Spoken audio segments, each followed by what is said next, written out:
Hello and welcome to Learning Lessons with Usman Rashid. Today we are going to study summaries of 10th class English. Summaries के हवाले से एक चीज़ आपने जहन में रखनी है कि 3 टोटल समरीज़ हैं 10th की। पहली ट्राई अगेन, दूसरी द रेन और तीसरी प्लीज़। लेकिन समरी के क्वेश्चन में एक चॉइस भी होती है कि आपने या तो कोई एक समरी लिखनी होती है या आपने स्टेंजा उसका रेफरेंस, कॉन्टेक्स्ट और पैराफ्रेज और एक्सप्लेनेशन करनी होती है। तो आज मैं आपको ये दोनों चीज़ें बताऊंगा। पहले हम समरीज़ जो लिखी हुई हैं उनको स्टडी करेंगे। ये मैंने आपके लिए इंतहाई आसान नोट्स तैयार किए हैं समरीज़ के। इनको करने के बाद हम स्टेंजा पे भी थोड़ी सी रोशनी डालेंगे। स्टेंजा का क्वेश्चन हल करना भी, अगर आपने समरी तैयार कर ली है तो वो क्वेश्चन भी बिल्कुल आसान है। समरी में से ही वो क्वेश्चन आप अटेम्प्ट कर सकते हैं। और अगर आपके पेपर में आपने समरी भी अटेम्प्ट की और स्टेंजा भी अटेम्प्ट किया तो जिसके ज़्यादा मार्क्स होंगे वो आपको अवार्ड कर दिए जाएंगे। पहली समरी है try again. This poem is written by W.E. Hickson.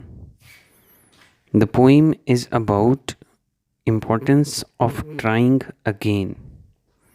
The poet says that we should try again and again till success. Trying again is not a disgrace, but an honor. Failure leads us to success.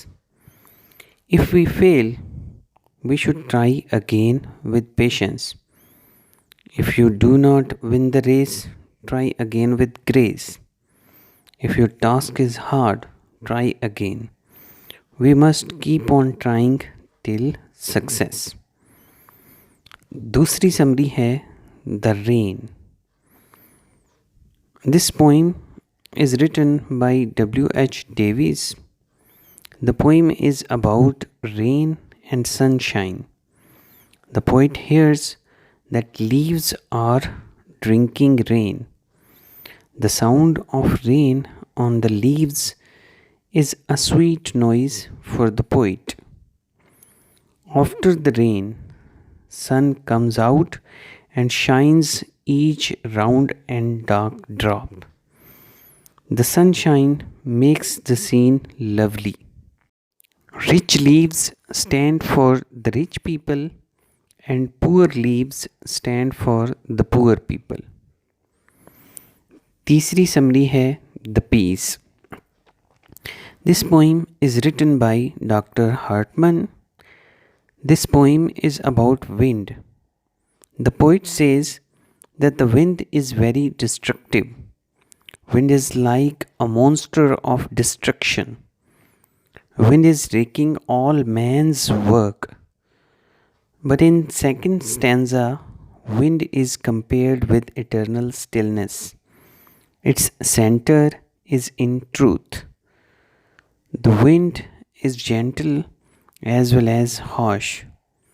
Nature teaches us many lessons in the form of wind.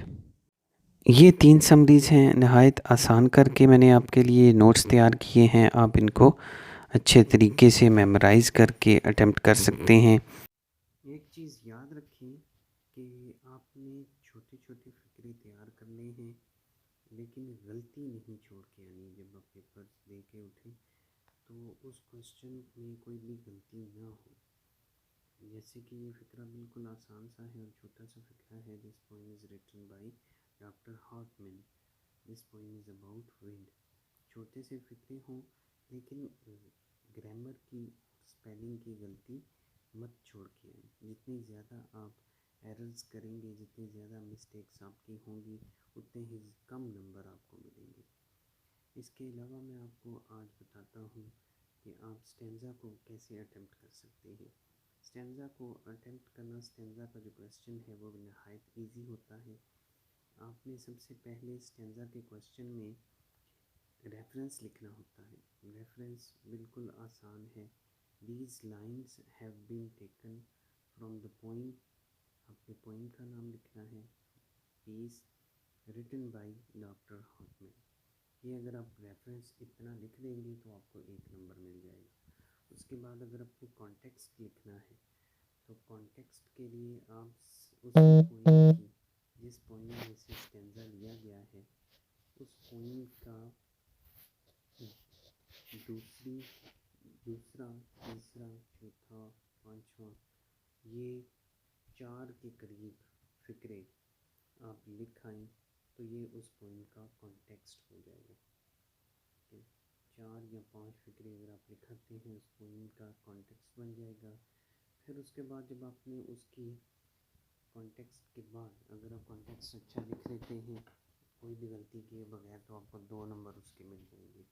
उसके बाद 2 number रह जाएंगे paraphrase के या explanation के।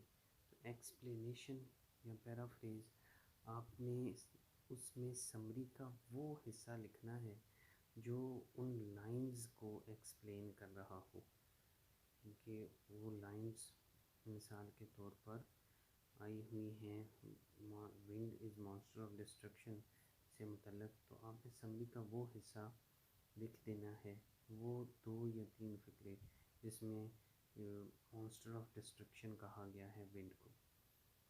तो इस तरीके से आप उसकी पैराफ्रेज या एक्सप्लेनेशन भी कर सकते हैं। तो नहायत इजी है, ये आपने अटेम्प्ट करना है। तीन समरीज़ नहायत आसान और इजी नोट्स मैंने आपके लिए बनाए हैं।